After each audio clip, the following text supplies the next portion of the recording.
Chapter 4 is all about digital signatures, and this introductory section 4.1 explains what digital signatures are in general. This is Dr. Eduardo Dueñez from UT San Antonio. So the idea with digital signatures is that you start with some electronic document, and we're gonna call the author of this electronic document Samantha. She's going to be the signer of that document, hence the S. And the idea is that when Samantha distributes uh, distributes document D and let's say sends it to Victor, um, she sends not just the document D, but an extra piece of information, Samantha's signature on D, called a digital signature on D. And Victor is going to be the verifier of Samantha's signature, so hence the V. The idea is that to make it quite certain, uh, using some kind of framework, so you can know that the document D actually comes from Samantha rather than from some imposter such as our faux evil Eve. So in some ways, this extra piece of information or signature is amounts to what like a royal wax seal would have done back in, the Middle Ages. And of course, the framework for digital signatures can only work if nobody can forge Samantha's signature. But in fact, we should be able to allow anyone to inspect the signature presented by Samantha and verify it as being Samantha. So the verification is a public process, but generating the signatures is a private process that only the signer can provide. So as I said, Samantha is the signer, and Vic, the victor, is the verifier of the signature from here on. So now I'm going to discuss a very general, very abstract framework for signature schemes.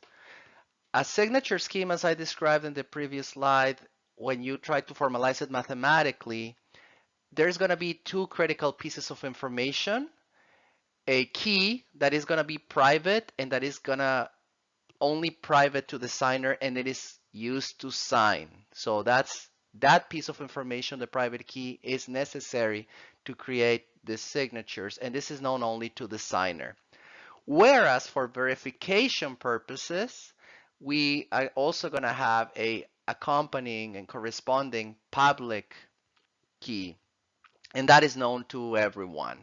So anyone can use this verification key, although we think that Victor, is really the person using it. Now, the process of signing has to be effectively computable, and by providing a document with the help of the private signing key, there's an algorithm. Again, what that algorithm is depends on the specific scheme, but there should be an algorithm that outputs the valid Samantha signature on D. Notice that this effective computability requires the private key. Um, and the verification process also has to be effective. This is the one that Victor will be using.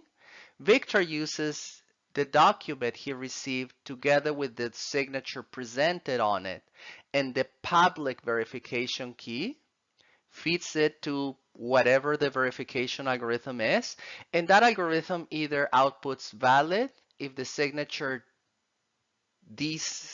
on D is valid for the scheme using the public key kpub. Then if it's a valid signature, it outputs valid. Otherwise, the same effective algorithm outputs invalid. Now we get to the issue of effective computability. So mathematically speaking, the private signing key is redundant. Why? Because we have a effectively computable verification function, right? That when using the document D and the public key, you can figure out for any possible potential signature whether the verification is valid or invalid. So mathematically, all you have to do is find the inverse image of an output of valid, right? So what is the inverse image? Means the input that under verification outputs valid. So from mathematically speaking, the private key is redundant, but the point is that this so finding this inverse image of validity under the verify function is it should be unfeasible from a computational perspective. Um, and the security of a signature scheme, which is of course depends on the difficulty of forging signatures, mathematically depends on the unfeasibility of effectively inverting this function verify. So now I'm going to discuss two very minimal requirements for a good signature scheme. Is that with only knowledge of the public signature, I'm sorry, the public signing key, recovering the private key or any potentially different private key that would generate the same signatures as the original private key, meaning signatures that will be verified as valid under KPOV. So the recovering of any private key that quacks and walks like the private original key K private must be computationally unfeasible, for otherwise the scheme is broken. Just find it. But also, remember our discussion of security against known plain text attacks in asymmetric crypto systems. So there's a corresponding notion of security against what is known as a known transcript attack, meaning that if somehow your adversary, Eve, has managed to capture, um, well, several pairs of signed documents, a first document and its signature, second document and its signature, and so on. So a few, this could be, thousands, millions, even billions of signed documents. And of course, you assume that Eve knows the public key, that the security does not, of the system does not depend on keeping the public key secret. But even with that piece of information, with multiple pieces of information in which you know that the known transcript here is D1. So this is the known transcript corresponding to this signature. This is the D2 is the known transcript corresponding to the second signature and so on. Even with that information, Eve, the attacker, should not be able to physically obtain the signature on any other document D. So if a document D is not one of these listed, then the fact that you know the signatures on a bunch of documents should not essentially help in forging or in obtaining a valid signature on any other document. Of course, you have a few documents and their signatures, but if you wanted to forge a signature on a different document, this would not help. So this is a security against a known transcript attack. Another security issue worth mentioning is that the knowledge that the public verification key that you receive actually comes from Sam, the ascertaining that is really Sam's key. This is outside of the scope of this signature system. You must know with certainty that this is really Sam's key, and in that this scheme doesn't work, doesn't help you ensure that, because if you were simply presented with a public verification key, but you do not know it is Sam's, it may well be Evil Eve's, and she can using, she would be passing her public sign verification key uh, as Samantha's, as the signers. And she can Evil Eve, meaning she can easily generate any number of valid signatures using the evil private key. And if Victor, the verifier, believes or is misled into thinking that this is the verification key of Samantha, he will be none the wiser. He can be fooled completely by Eve. Now, I'm going to discuss one more practical issue with with using signature schemes. So before that, we already talked about functions that mathematically can be inverted, but cannot be inverted um, in a computationally effective manner. So let's introduce this concept of a one-way function or a hash function. So that is something that would take an input that can be a pretty arbitrary document. I mean, it could be like an arbitrarily long binary word, and somehow outputs a fixed length word. So a hash would somehow take an input document and transform it into something of fixed length, let's say a k-bit hash. But the trick here, I mean, there's plenty of those functions, but the trick here is that the hashing function should be feasible to compute, but the inverse should be not computationally feasible to find.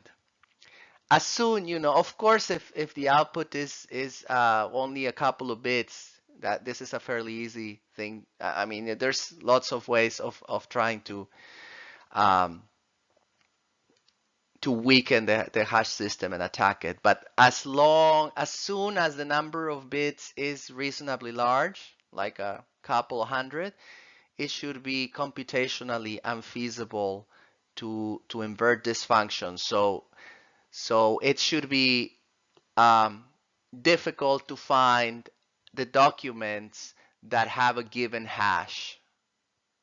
And in fact, we require a little bit more. A good hash function, among other properties, should have collision resistance, in that, let's just say you have a document and it's hash, correct?